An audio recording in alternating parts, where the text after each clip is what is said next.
Hey everyone, welcome back to Highway Flyer. It's a couple of really nice days coming up that aren't going to be breaking triple digits like we have had for the past couple of weeks. So I'm getting ready to take off for a couple of days and head over to Central Oregon. Gonna go see some friends I haven't seen yet this year and ride a couple of roads I haven't been on yet, which is kind of surprising because I've been through a lot of Central Eastern Oregon. Go see some waterfalls, make my way up to Columbia River Gorge, and just hang around. So I'll be taking some video, taking some pictures. If you like what you see on this channel, please hit that subscribe button and the notification bell, and I'll see you on the road.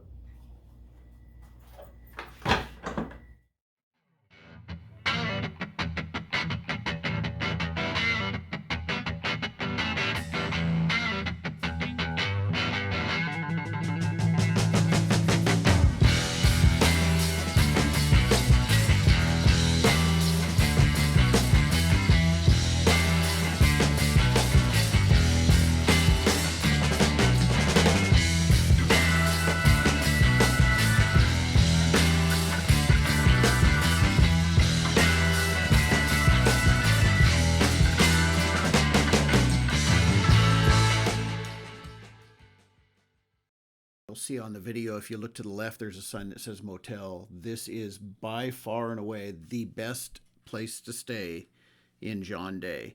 Not real fancy. You're not going to get a free breakfast and a hot tub and a pool and all that other crap that you pay a lot of money for. But the rooms are super comfortable, super clean, and the owners are biker friendly.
So I rolled out of my friend's place in Bend this morning, and it's not super cold. There's a chill in the air, but the skies are really, really smoky, and there's clouds rolling in. They're probably going to get some rain through here over the next couple of days, so hoping I can get into my next destination today without getting soaked. But a little north of Bend is a rest area, the Peter Skeen Ogden overlooking rest area. Ogden was a trail guide for a bunch of Hudson Bay trappers in 1825, and they were the first ones to come into Central Oregon. and he led the party here, and he kind of found this little area here, this gorge where the Crooked River runs through that I'm walking to now. He came back again in 1826 with another party and continued further west, and he's actually the one who discovered Mount Shasta in Northern California. Ogden, Utah is also named for him. But we're coming up to the overlook of the gorge. Yes, folks, a 300-foot cliff. This kind of reminds me of the Snake River Gorge down near Twin Falls, Idaho. The way it cuts through. We'll get up here to the little overlook and see if we can get a better view of the river way down there. I've been by here more times in my life than I can count. I really love stopping here. It's there's a little rest area here and stuff, but it's just such a cool looking place to stop and ponder life. So there it is. There's the Crooked River way down there. Obviously the river's pretty low right now. And we look back around towards, that's US Highway 97 there.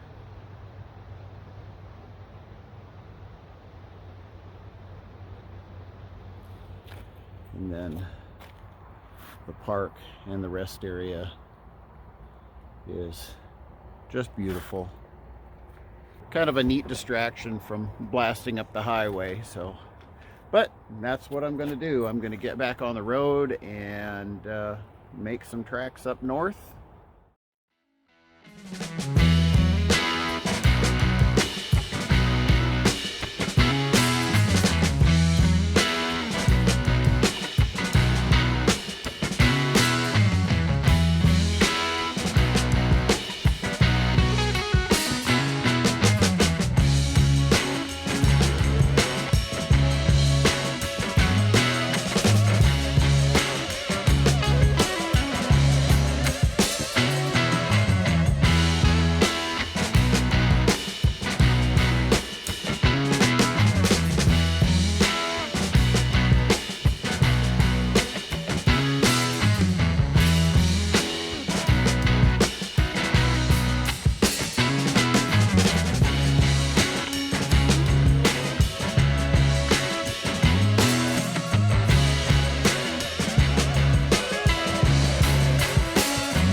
I'm here at White River Falls State Park.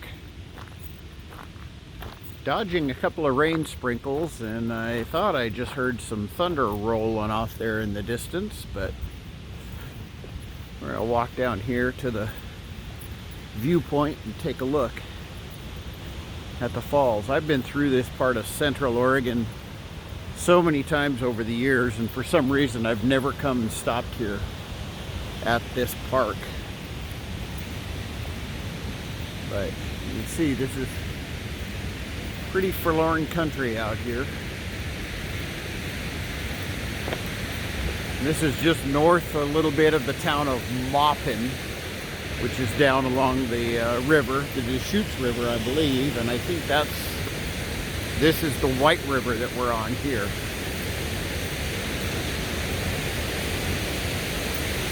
You can hear the falls. But I'm not going to show it to you just yet. I'm going to show you just a little bit around here.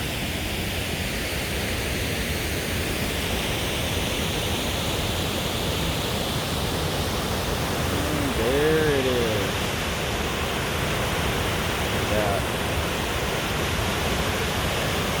Absolutely beautiful.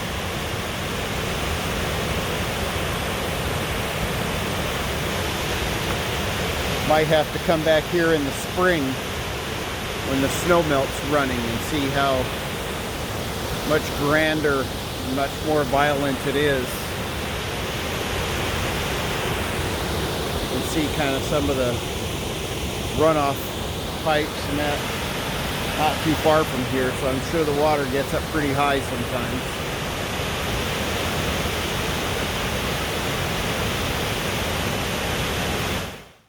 One of Oregon's first hydroelectric plants was built here in 1901, which then sent electricity to the surrounding communities.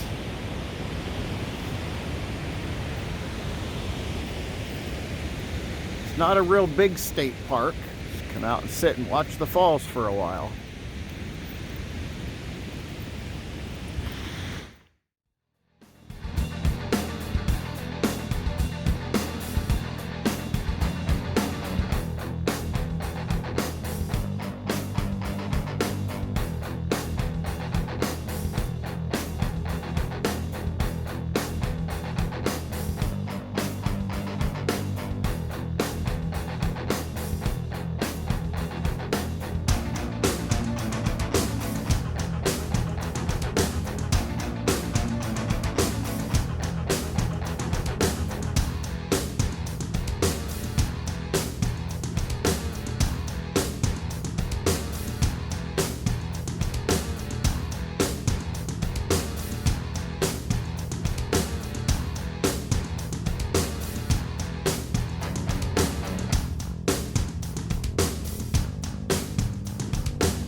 After leaving White River Falls, I made my way out to Highway 97 and turned north and crossed the Columbia River into Washington, because up on Highway 14, just on the Washington side of the gorge, is a monument that I love going to.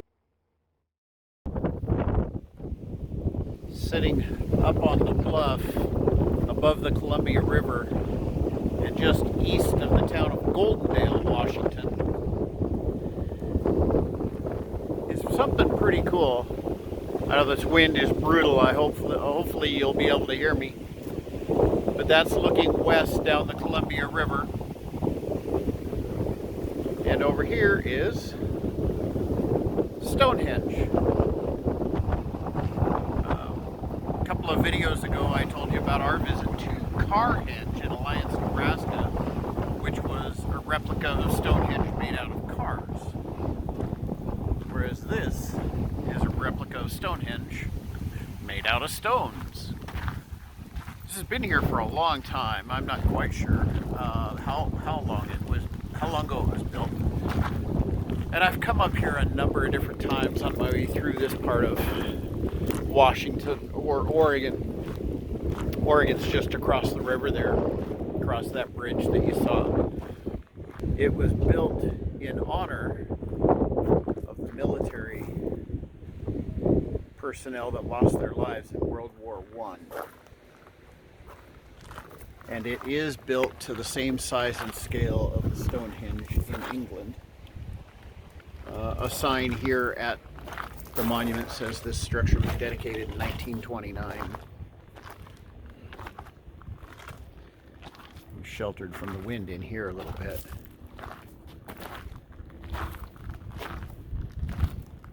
But inside are plaques commemorating those who lost their lives in World War I.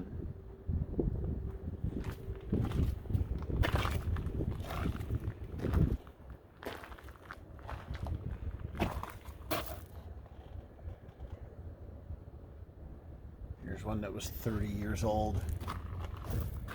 Here's one that was 19 years old.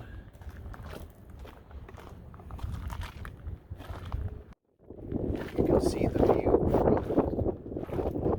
from the bluff. That bridge crosses the road between Oregon and Washington. And then over on the other side is Interstate 84 along the Columbia River there. While the Stonehenge replica is a monument to those who served and died in World War I, just across the parking lot is honoring the veterans of the other wars, World War II, Korea, Vietnam, and they've added Afghanistan and Iraq. And these are the people of this area who served and died defending our country.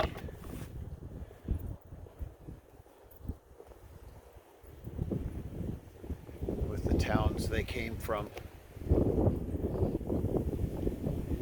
and the branch of service that they were in.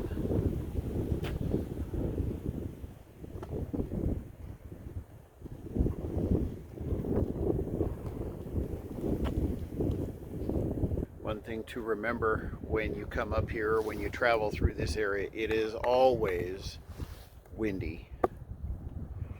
The wind comes down through that gorge and just whips along. But it is absolutely stunning. After leaving Stonehenge, I made my way along Highway 14 and some other back roads down into Pendleton, Oregon, where I decided to call it a day. Found a great little place called the Rugged Country Lodge on the eastern edge of town that was super affordable and super comfortable. Thanks for coming along on this ride with me. I appreciate it. Again, if you like what you see and hear, hit that subscribe button and keep your knees in the breeze. Hopefully, I'll see you on the road.